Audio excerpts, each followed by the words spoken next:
What's up, New York Comic-Con? Or should I say, hail and well met, my Adventure Zone fans. I get it. You get it. Yeah. That's an inside joke. I'm Courtney Enlow. I'm the associate editor of SYFY WIRE Fangirls. I am here with podcaster, TV star, New York Times best-selling author, Travis McElroy. Hi. Why didn't you introduce yourself as my co-host on Trends Like These? Well, you know, I'm not about that. Guys. So, you have a lot going on in your life. Too much. In general. But the most important thing we need to talk about, actually, is Mark Ruffalo. You met Mark Ruffalo. Well, I wouldn't say met, but I walked next to him for about 30 seconds, and it changed my life. You really oversold this story originally. Well, you know, but a moment in time is as long as you make it. And let me tell you the most amazing thing about Mark Ruffalo.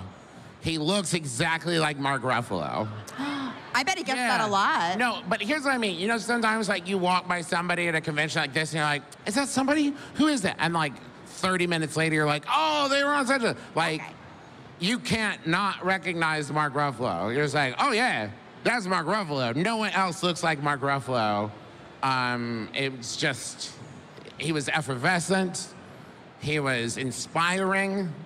Amazing. Are you different now? Are you changed? I am a changed man. Yes. Now, I'm 100% more a person who has walked next to Mark Ruffalo.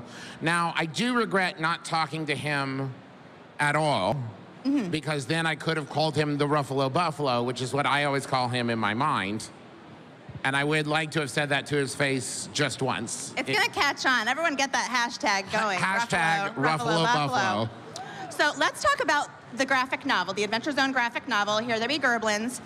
What is the difference between recording the podcast with your dad and your brothers, your wonderful family, versus writing it as a book? Yeah, so like the biggest thing that we had to work on was in the podcast, you know, you can use a tone of voice to make it clear that like, it's you saying it as the character and not like the, so like you can make jokes and you can like, so for example, when we started doing the adaptation, we were going through the transcript and we're like, oh man, it reads like these characters hate each other because without us like without our inflection, it's not clear it's a joke.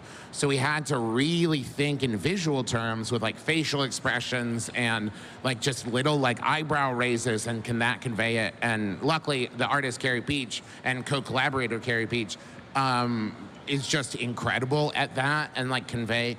So on the cover, there's like Griffin's dropping a dice and it's like hitting Merle in the head. And I think I gave the note like, is there any way to make it clear that it's an accident? And she's like, yeah. And like, then she went and did it. And I was like, yeah, this exactly looks like he's accidentally dropping a dice. How did you do that? And the answer is, she's a very talented artist. So you've got a live show tonight. Yes. Yes, tell us about it. So it's a lot of people. It's a stacked lineup. The most important person that's going to be there is my wife, Teresa. Yes. And it's a very special day. Guys, it's their 5-year wedding anniversary today. But there's also like 20 plus other guests. Adam Savage, Miles Luna, Jean Grey, the Double Clicks, Jonathan Colton, Paul and Storm, Amy Dallin, Pat Rothfuss, Sarah Benincasa, Janet Varney, Courtney Enlow, Brent Black, Lucky Yates, Quelly Chris, Samus the Rapper. There's a lot. There's a lot in the show. Carrie Peach is going to be there. It's at the Hammerstein Ballroom at 7:30, and it's called Travis and Friends. And you can come hang out with us, and the whole evening is just going to be a fun party with music and comedy and bits. It's going to be great. So many bits. Hey, so speaking of bits, we've been playing a game with some of our wonderful interview subjects. Roll for question. We've got some wild, bonkers questions for you. I don't know if you're experienced with this kind of dice, this 20-sided thing. I usually cheat, but we'll see how it goes. Yeah, you can't cheat this time. 9. 9, okay. Hey, Travis. Yeah? Standard question. What radioactive animal would you want to be bitten by to gain their powers? Probably not a spider. Are you kidding me? I would die. Probably a cheetah? No, a puppy. Yeah. Because I wouldn't want to use the powers for anything except making people go, oh, he's nice. I'm going to give him whatever he wants. There are those who could argue you kind of are a radioactive puppy. Yeah, I've been described before as like a golden retriever puppy, and it's pretty dead on. Yeah. I often think of Mr. Peanut Butter is like based on me. That's fair. Yes. Yeah. You know, we got time, one more. Do another roll. 9. Wait. Oh. 19. 19. That's more like it. Okay. This is a serious question. We've had a lot of fun here. Where do you stand on capes? Capes? Capes. Cool, No capes. cool, Dana, or unnecessary? I stand by The Incredibles. No capes. No capes. I think capes in drawings are really cool. Now, cloaks, well, we're talking. Give me a hood, cloak, oh, yeah. What do you think the difference is between a cape and a cloak, besides just semantics and hood? Is it just is it an aesthetic thing? Is it like a personality thing? I think it's a personality, because I would also say that, like, I would say that Doctor Strange wears a cloak. I would call that a cloak. I think it's like the heaviness of the material, perhaps. And I think it's just, when you wear a cloak, you are wearing a cloak. You know, a cape, kids wear capes, you know? Kids put bath towels around their necks in their capes. A cloak, you know you're wearing a cloak, you know? Cloaks for grown-ups. Yeah. So the next book is now, you can pre-order it, right?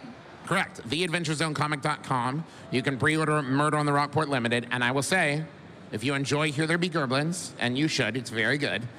I think Murder on the Rockport Limited is like twice as good, if not 3 times. Maybe we'll go with 2.5 times as good as Here There Be Gerblins. There's way more trains in it. It has Angus McDonald in it, which instantly makes it better. Yes, it's really, really great.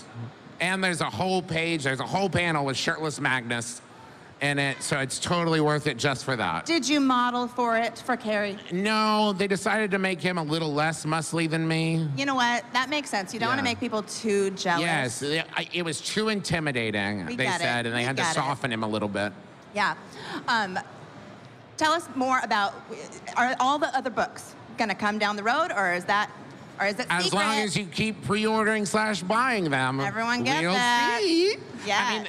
I mean, that's the thing. It's like, we have 7 chapters of the Adventure Zone balance, so I think it would be weird to be like, 2's enough. Yeah. So, I mean, I think we would like to keep making them, but nothing's guaranteed in this world. Everything is change and chaos, if you think about it. Hey, everyone. We want you to tweet us nonstop at SYFY, #SYFY, #. It's a fan thing. Coming up next, we've got the cast of Manifest. Yes. Can I push one more thing? Yes, push. Tomorrow, I'm doing the Great Debate panel with SYFY. It's at Hammerstein Ballroom as well, I believe tomorrow morning at 11, I think. Aisha Tyler, Orlando Jones. It's going to be great. Adam Savage. So I need you all to show up and cheer for me, because I feel very intimidated by the fact that way more famous people than me are going to be there. Everyone give it up for Travis. Yay, thank you.